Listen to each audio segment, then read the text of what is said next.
Thank you. நீங்க மறக்கவே இல்லை, என்ன மறந்தேன்னு சொல்லிட்டு கடைசியில் சாங் ஒரு லைன் கூட மறக்கல.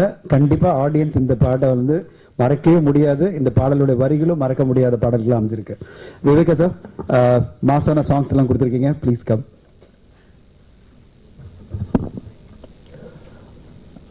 இந்த இனிய காலை பொழுதில் நிகழும் பத்திரிகையாளர் சந்திப்பிலே கலந்து கொள்வதில் ரொம்ப மகிழ்ச்சி. இந்த படத்துல இவன் வேற மாதிரி என்கிற இந்த படத்துல நான் வந்து 3 பாடல்களை எழுதியிருக்கேன்.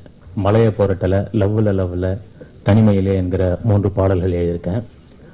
3 பாடல்களுமே வித்தியாசமான சூழல். இயக்குனர் சொல்லும்போது என்னன்னா, ஒரு கதாபாத்திரம் வந்து இதை செஞ்சிருச்சு அது செஞ்சிருச்சுன்னு ஹீரோ பில்டப்லாம் இல்லாம, ஆனால் அவரை வந்து ஊரே புகழுது, அது எதற்காக அப்படிங்கிற மாதிரியான ஒரு சூழல்ல இந்த பாடல் எழுதுங்க அப்படின்னாரு. மலைய போராட்டல, கடலை தாண்டல, காத்த நிறுத்தல, ஆனா இந்த உலகம் என்ன ஏன் வியந்து பாக்குது அப்படின்னு அந்த பாட்டு வரும்.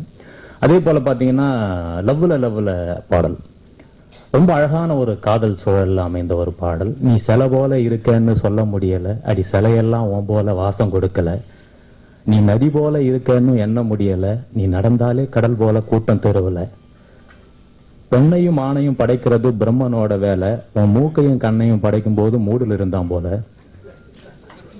என்று அந்த பாடலினுடைய சரணம் தொடரும். ரொம்ப அழகா வந்திருக்கு. இதுக்குள்ள அந்த பாடல் லவ்ல பாடல் மிகப்பெரிய வெற்றி அடைந்திருக்கிறது.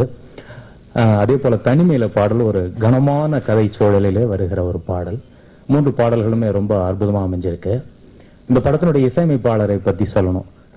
ஆக்சுவலி சரவணன் சாரு கூட எனக்கு முன்னாடி ரொம்ப அறிமுகம் கிடையாது. சத்யா தான் கூப்பிட்டு இருந்தார் பாடல் எழுத. அவர்கிட்ட என்ன ஒரு மிகப்பெரிய திறமைன்னா, வரிகளை எழுதி கொடுத்த உடனே வந்து அற்புதமா இசையமைச்சிருவாரு.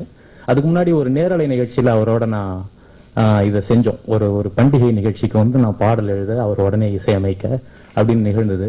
அப்படி ஸ்பான்டேனியஸா அந்த ஃபிராக்ஷன் ஆஃப் செகண்ட்குள்ளார ஒரு டியூனை கொண்டு வந்து எழுதுறதுங்கிறது ஈஸியான விஷயம் கிடையாது.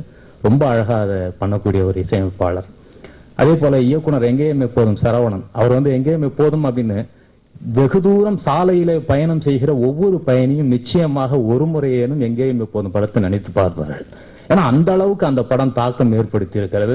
யாராச்சும் வந்து டிவிடியில போட்டு படம் பார்த்துட்டு போறவங்க கூட அந்த படத்தை பார்த்து விட்ட பிறகு இனிமே படம் போட வேணாயா, கவனமா வண்டியை ஓட்டு என்று சொல்லுகிற அளவுக்கு ஒரு விழிப்புணர்வு படமாகவும் அதே சமயத்துல ஒரு கமர்ஷியல் நல்ல படமாகவும் கொடுத்திருந்தார்.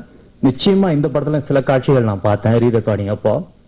ரொம்ப அழகாவும் வித்தியாசமாகவும் பண்ணியிருக்காரு. மிகப்பெரிய வெற்றி அடைய என்னுடைய வாழ்த்துக்கள். அதே போல இந்த படத்தினுடைய தயாரிப்பாளர் லிங்குசாமி சார், சுபாஷ் சந்திர போஸ் சார்லாம் எனக்கு வந்து நீண்டகால நெருக்கமான பழக்கம் உள்ளவர்கள். தனஞ்சயன் சார், இந்த யூடிவி மிகப்பெரிய வெற்றி இந்த படம் சந்திக்க என்னுடைய வாழ்த்து.